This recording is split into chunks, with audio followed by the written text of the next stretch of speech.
Hello, everybody, and welcome to the 3D Hangout. Today is a lovely Thursday, 3D Thursday, August 21st. It's our third show. And each week we hang out with you and share the latest in 3D printing news, projects from the Adafruit Workbench, designs from the community, and all the resources you need to make better projects with 3D printing. With me each week is Noe Pedro.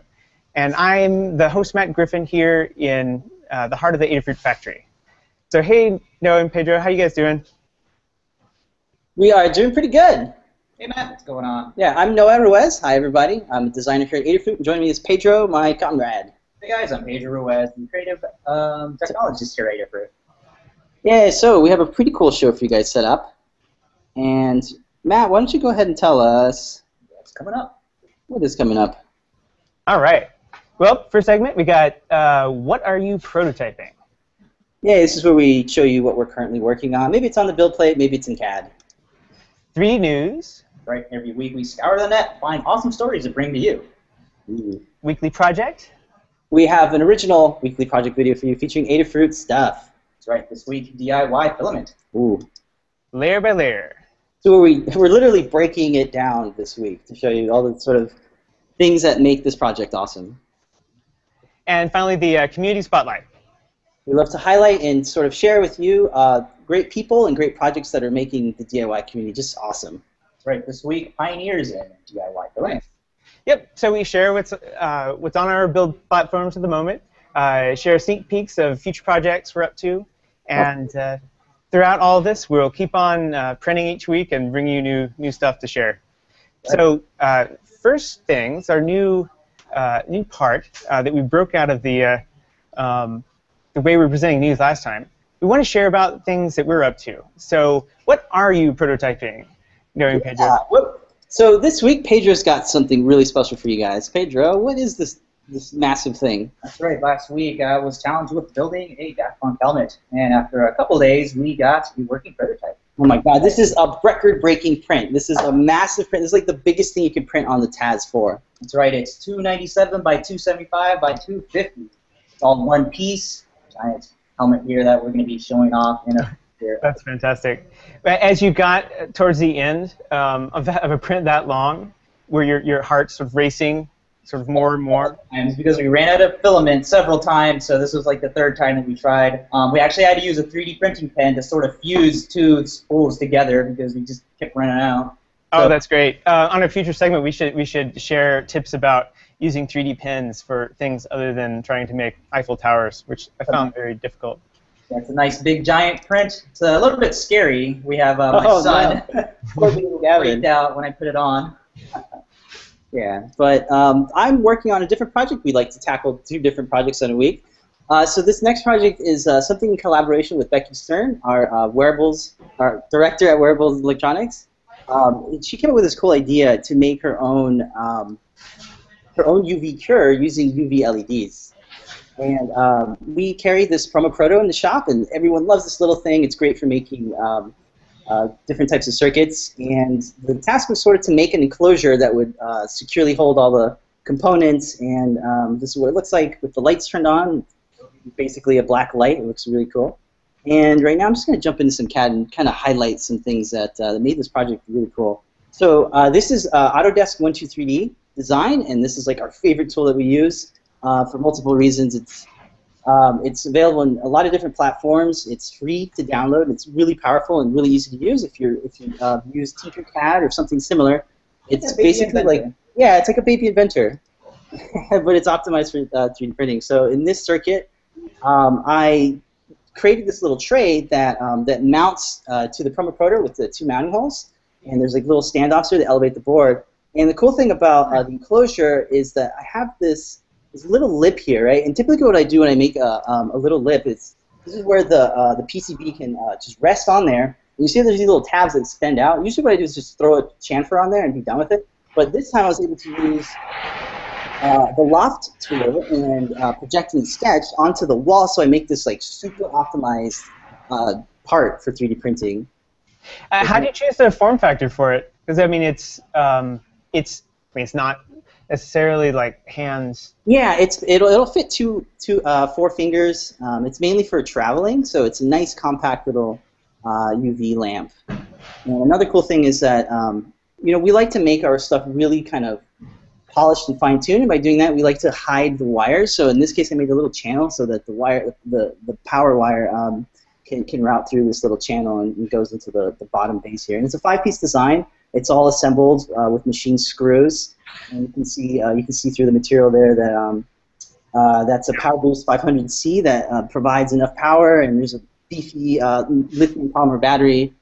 And you should definitely check out our weekly wearable electronics show every Wednesday.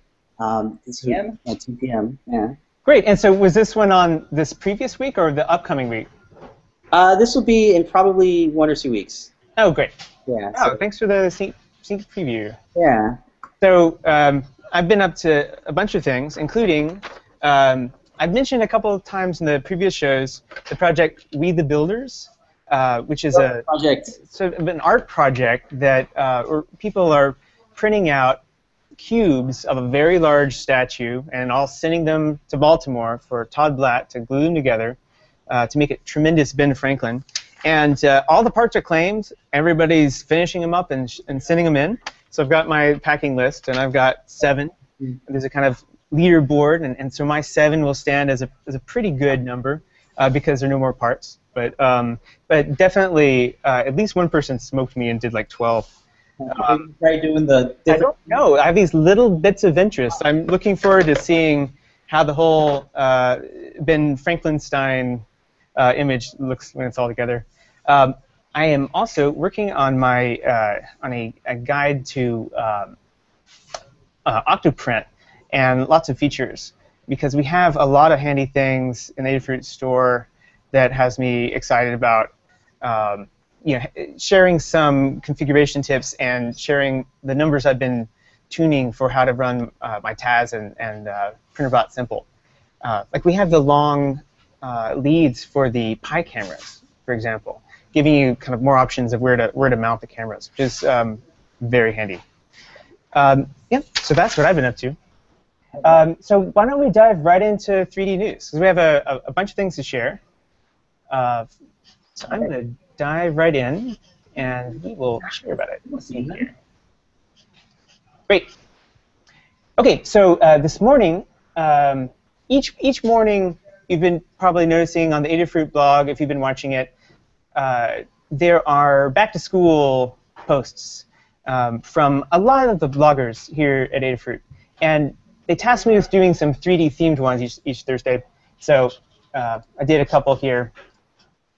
And I reached out to an educator, Design, Make, Teach, who gave me 2 recommendations, one of which was from Math Girl here, for projects that are easy to print in the classroom. So these gimbals that she sort of tuned out that you can customize are available on Thingiverse and are very easy to print out. Here's Josh, who goes by Design, Make, Teach, and he shared a project for a different class, a tool so you can make little historical plaques. This one is commemorating the founding of RipRap. It's pretty cool. So check it out. There's some great links there for the educators and students in your life. Here's a project that is really interesting, more than it first appears. So you see the interesting sort of crenellated, unusual shape there. Well, the artist who developed this has been working with algorithms designed specifically to create an experience like you might see in coral or brain tissue or roots. So it's a very complex shape, but one that feels pretty natural. So he tuned a way to lean on this algorithm that's a mathematical structure designed to kind of create this, called diffusion limited aggregation. So it's a fractal growth algorithmic model. So he has a way of working with this in Grasshopper. Check it out. He shares a bunch of the stages of development, or how he could go from this algorithm to something useful to make designs with. Should inspire some of you guys. And speaking of inspiration, here is a couple more projects that we grouped together from the Disney Research launched at SIGGRAPH. the big computer graphics and interactive conference in Vancouver. And each year they sort of blow everybody away with the interesting things that they're sharing that affect the world of 3D printing, of interactive, of toys, that sort of thing. And two that I thought were particularly cool are the one that has a picture there. You should watch the video. Ways to create linkage-based characters, so mechanical characters, very handy for any sort of automated character you want to create. And this one, which is really great, a way to algorithmically preserve what is distinctive about hairstyles, going from a 3D scan, which are infamously bad at capturing hair, through to a printed model. That, more than anything, I think will end up having an effect. And a big announcement from the Enable community. A team of the Enable community went to Johns Hopkins to meet with Dr. Albert Chi, who's a trauma surgeon there who does a lot of work with prosthetics. And they had a really great meetup there and ended up deciding to host a conference there coming up on the 28th of September there at Johns Hopkins. I need some water. And keep watching the Enabling the Future blog to learn more about that as they get the speakers and that sort of thing together. And there's still tickets available. Pretty interesting. And just a couple of quick snapshots. So we have a lot of people have been dreaming of making 3D printed shoes. Here's a shoe that really it looks like a pretty good heel. It's entirely 3D printed.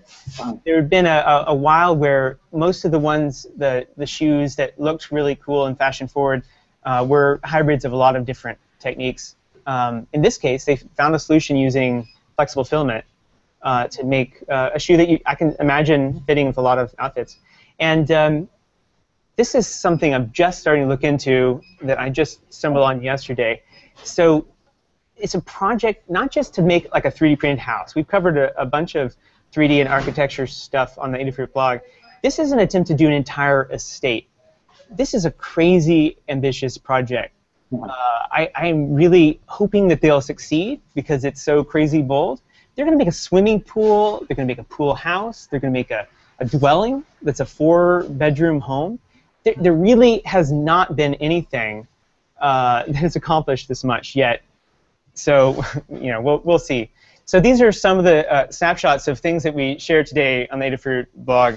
So go and check them out and learn more about them and hopefully draw some inspiration and send some thoughts about things that you're excited about that we're doing. Okay, so you guys have a very unusual project. You guys are pioneers. You're showing the future of reuse and reclaim. Tell us about your project this week. Absolutely, thank you. And those are really good stories. Thanks, everybody. Check out those stories on our blog. So this week, we are highlighting a very important topic, sustainable 3D printing. What does that mean? Oh my God, if you're serious about 3D printing, you make it rain failed prints. There's just a lot of prototyping that goes around when you're doing 3D printing, and if you're really serious about getting a fine-tuned product, you're gonna print a bunch of stuff. And a lot of the times it's not like, oh, these are failed prints. These are prints that actually came out really good. They just don't have the right tolerances. They don't have the right whatever, So we made it a thing about 2 years ago that we were going to start saving all the prints. We made it a really big piece of our core business, and it means a lot to us to be really responsible about it and make sure that our waste isn't just ending up in the ocean. So we figured out that, if we're going to do this right, we might as well start doing it right. So tell us about sort of sorting and saving your prints the right way.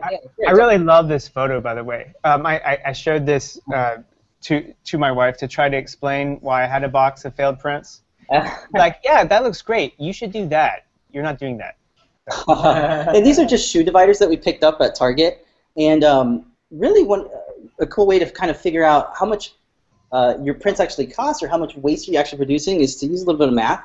Now, if you're a printer operator, you probably already know the simple little math equation. If you take the filament and multiply it by the weight of said print and then divide it by 1,000, you're actually going to get your print cost. So in this case, we measured, we weighed Adabot and found out that Adabot only costs us $4 in material, but this stuff adds up. If we were to grab all our prints up and measure it or weigh it in one big piece, it would probably be easily thousands of dollars.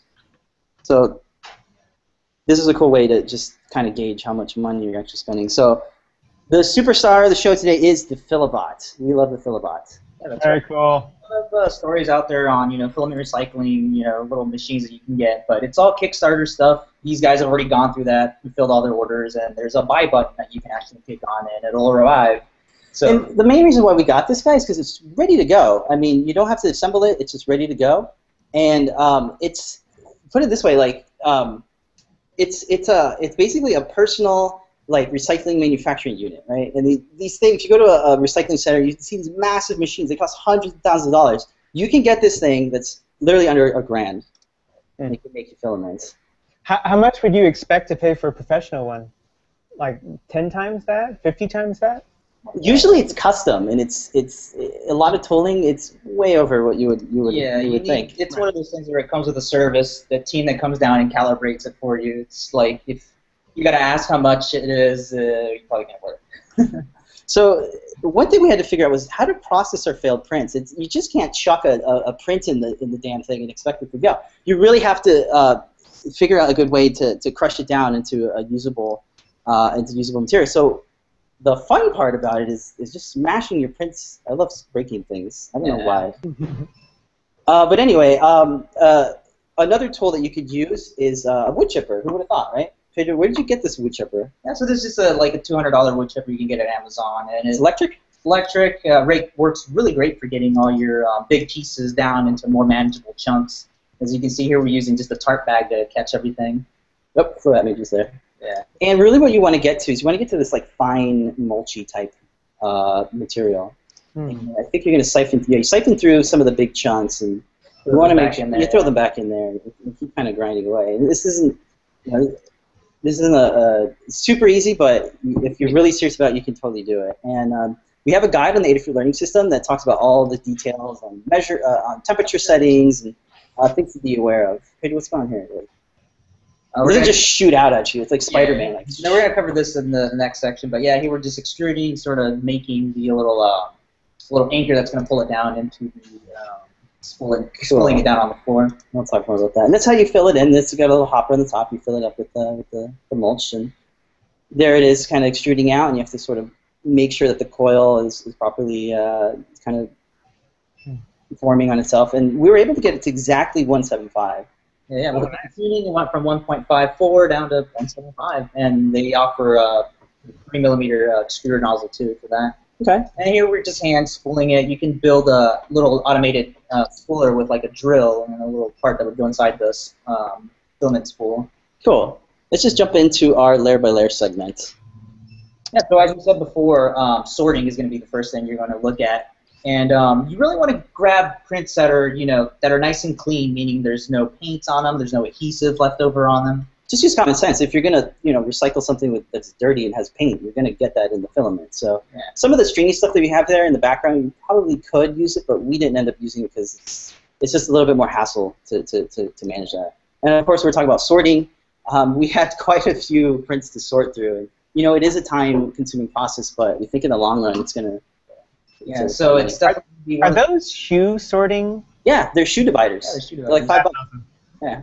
So we just got a whole bunch of them. Yeah, quick tip on being able to tell the PLA and ABS apart is PLA is going to be more brittle, so just do the bend test on them. If it does a nice little flexibility in it, it's going to be probably the ABS.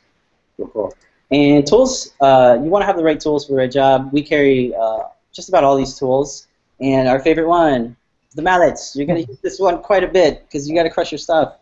And like you saw in the video, this is sort of the stages that you have to go through to get your print into filament. You really have to smash it down and use some sort of grinder or wood chipper to get into this fine sort of mulchy powder.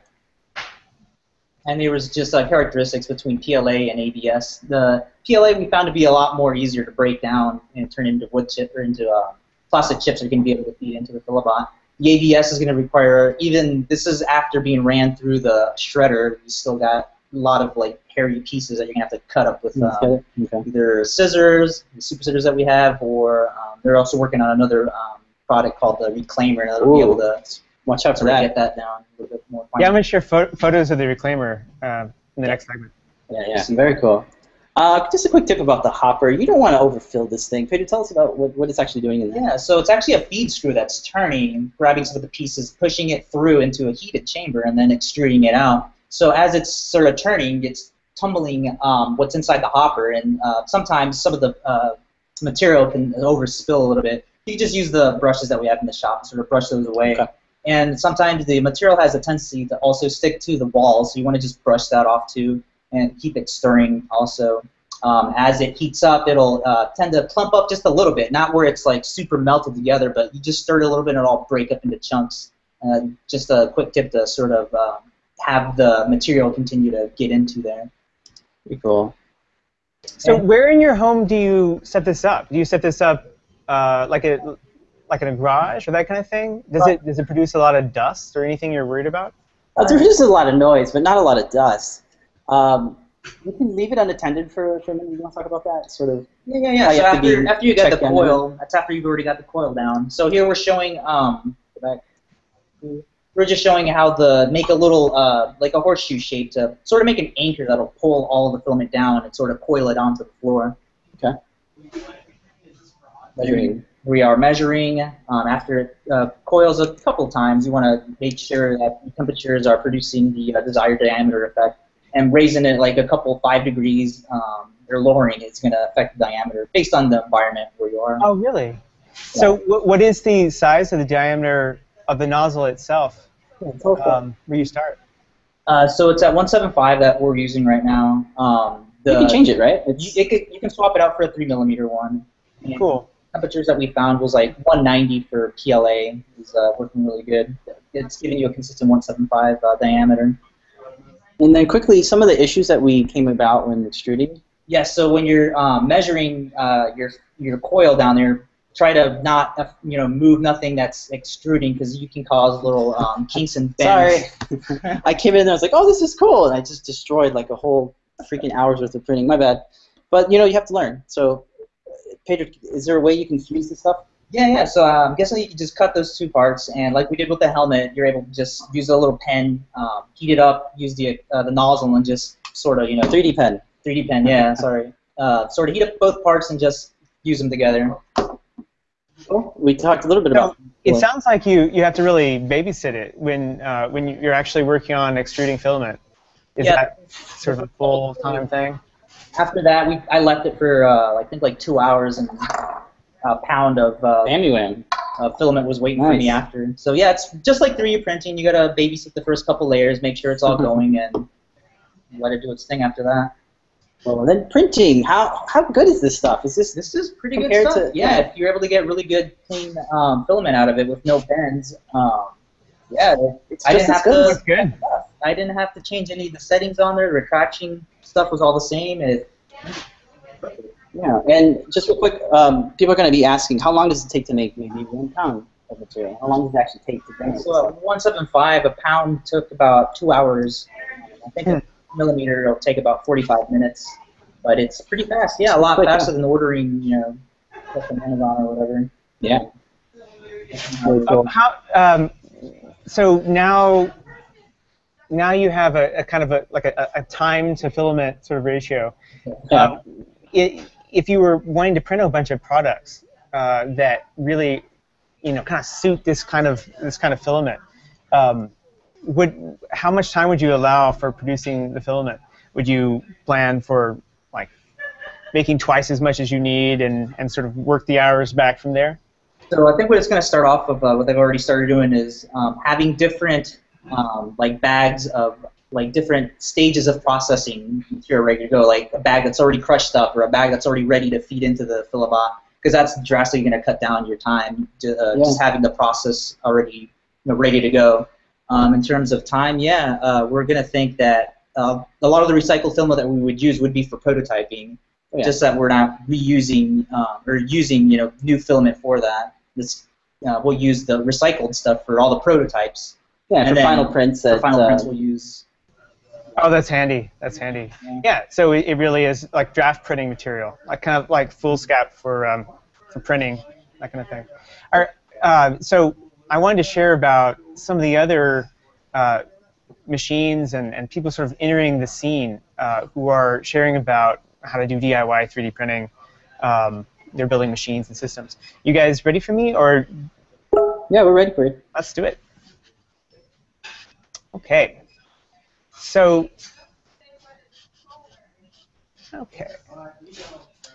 first one is one of my favorite stories from the kind of push for desktop DIY filament. Lyman. So Hugh Lyman entered a contest, desktop factory competition, that was challenging people to make an extruder for under $250.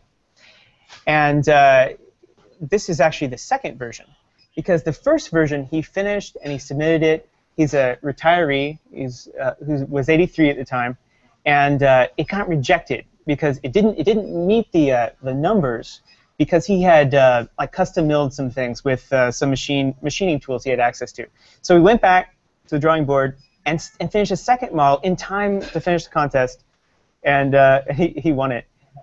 Sort of a great story when a lot of the innovators in desktop 3D, you think of them as sort of young people just diving in and trying for the first time. He is a seasoned sort of technology, he has a whole technology career and 8 patents in his past. He loves this filament project. He's been making this and sharing this. It's open source, and this is his 5th version. So you can go and visit his stuff online and find more. So you guys were talking about the Philibot, and Philibot as a company, which was founded by Tyler McNaney up in Vermont, has been adding other types of tools, including the reclaimer you guys were hinting about earlier. So this is the original Philibot, and you guys have a version sort of similar to this one. The reclaimer would allow you to do that chopping. It's designed specifically to their taste to chop filament up in the right sort of bits to feed back into their system. They also have a mini. I don't have a picture for here. That's designed to print with pellets. I really like this company because they're already diversifying into other sort of ecosystem, sort of things that are needed in the 3D printing world. Yeah, making tools for more tools. I love it. Excellent. Here's another example. The Philextruder. This project by a mechanical engineering student down at the University of Florida. He has since graduated with his PhD. So he wanted to learn from things like Lyman's film extruder and push it further and make it something even more affordable. So this is a $200 kit, and with some new approaches, some refinements, another way to make filament. This is designed more specifically to work with pellets, but in that constellation are thoughts about how to reclaim prints. And here are some of the filament they've produced, just pretty impressive amount. They're getting it faster and faster. And speaking of speed, Philifab in UK is a person who has entered the scene later and has what he appears to be one of the fastest low energy cost solutions. This one is more recently out of the Kickstarter kind of world, so we will see these and more about them in the future. Another project from the RepRap world is RecycleBot. This project is really great. They're on version 3, and a team out of Michigan, including Joshua Pierce, so it's Michigan Tech, have been working on this and sort of leading the charge with this one. And I had to include this as well. The EcoCycle project from 3D Systems. So will.i.am is now the Chief Creative Officer of 3D Systems. And one of his first things was to do a collaboration between 3D Systems and Coca-Cola to make a printer designed to print post-consumer waste from Coke bottles. So you can check out that. It's a very, very different approach, but one that shares similar values. of trying to find a way to take this new technology innovation and make sure we're thinking future sustainable thoughts about it. So that's the show for this week. Thank you all for coming and spending time with us. The show doesn't end the day. There are more projects to be shared on the Adafruit blog. And definitely check out the Adafruit Learning System, where you can find out more details on Philabot and how to sort of make your own stuff. Yeah. Google Plus, we're there.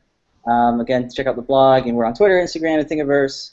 Please check us out if you want to see any behind-the-scenes stuff or stuff that is coming in new works. And thank you so much for watching, guys. We do this for you. Thank you guys so much for coming. And we're going to keep on keeping our platforms warm to print more things for you guys. So we'll keep on printing, and see you guys next week.